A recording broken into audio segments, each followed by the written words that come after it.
Shalom jemaat Tuhan yang kasih oleh Tuhan Yesus Kristus. Setiap ranah kehidupan manusia pasti kita memerlukan bantuan. Karena manusia itu adalah makhluk sosial ya.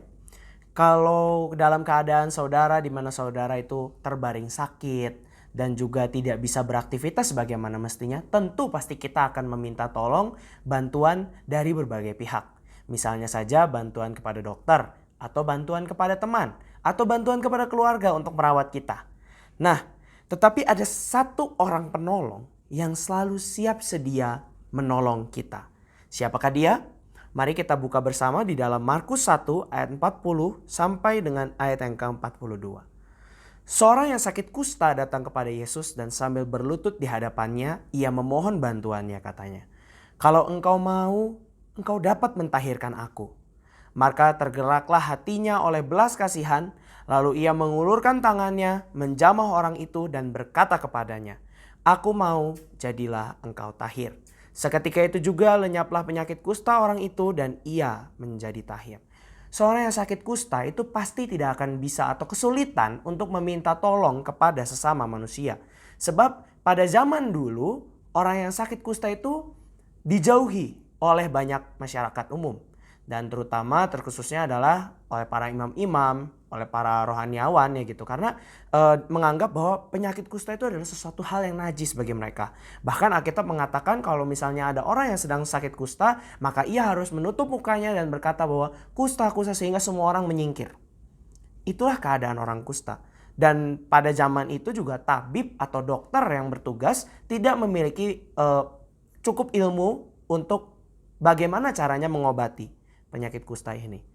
Sampai akhirnya orang ini dalam keadaan yang susah, ia bertemu dengan Tuhan Yesus. Dan di saat orang lain gitu ya, sudah tidak ada yang mau menolong dia, dia masih rendah hati di hadapan Tuhan. Kalau saudara perhatikan di sana, cara ia meminta kepada Tuhan Yesus itu adalah, kalau engkau mau, engkau dapat mentahirkan aku. Dia tidak ada terkesan memaksa, dia tidak ada terkesan bahwa Tuhan Yesus harus menyembuhkan dirinya. Dan dia juga tidak bersikap kurang baik gitu pada waktu dia meminta tolong.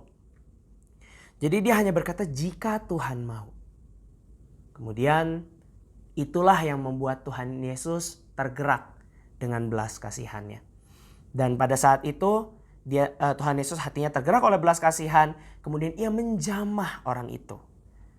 Padahal kalau orang-orang di zaman itu saya yakin tidak akan ada yang mau menjamah orang kusta ini. Tetapi Yesus menjamah orang tersebut dan berkata, "Aku mau, jadilah engkau tahir." Saudara, bagaimana dengan kehidupan kita? Kehidupan kita sebagai bait Allah, kehidupan kita sebagai bait rumah Tuhan, itu adalah disebut rumah doa. Saudara, apakah saudara pada saat memerlukan pertolongan, apakah pertolongan pertama yang saudara cari itu adalah Tuhan Yesus? Itu hanya bisa dijawab oleh saudara sendiri. Dan bagaimana caranya saudara meminta kepada Tuhan Yesus itu juga hal yang penting. Bagaimana kita lihat di sini bahwa permintaan dari orang kusta ini bisa menggerakkan hati Tuhan untuk Tuhan mau menolong orang ini. Apakah saudara kalau pada waktu saudara berdoa, saudara memerintah Tuhan seperti Tuhan itu adalah bawahan saudara? Atau mungkin saudara bagaimana caranya saudara meminta kepada Tuhan? Tentulah kita semua harus belajar untuk mengutamakan Tuhan dan meminta Tuhan Yesus sebagai penolong utama dalam kehidupan kita. Dan meminta tolongnya juga ada etikanya, ada caranya. Kalau kita bercermin dari diri orang kusta tadi, bagaimana jika Tuhan mau? Padahal dia sedang membutuhkan sekali seorang penyembuh, tetapi dia masih berkata, jika Tuhan mau, Tuhan dapat mentahirkan aku. Jika Tuhan mau, Tuhan dapat memberkati aku. Jika Tuhan mau, Tuhan dapat melindungi aku. Di situ terdapat iman, di situ terdapat kerendahan hati, dan disitulah letak permohonan doa kepada Tuhan. Yang tentunya akan bisa menggerakkan hati Tuhan untuk menjawab pergumulan doa pribadi saudara. Jadi, dalam segala apapun masalah yang saudara hadapi sekarang, ketahuilah bahwa hanya satu penolong yang selalu setia menyediakan dirinya untuk kita, untuk menolong kita, yaitu adalah Tuhan Yesus Kristus. Amin. Puji Tuhan, Tuhan Yesus memberkati kita semua.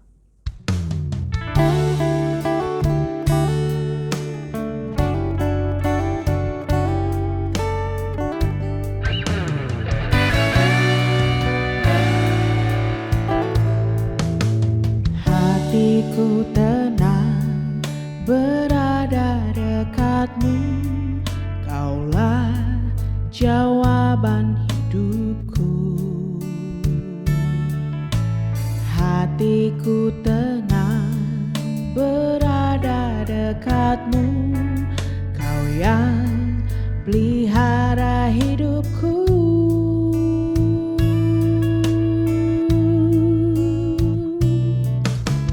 Pertolonganmu begitu ajaib, Kau telah memikat hatiku. Di saat aku tak sanggup lagi, di situ tanganmu bekerja. Pertolonganmu begitu ajaib, Kau telah memikat hatiku. Kini mataku tertuju padamu, ku rasakan kasih-Mu Tuhan.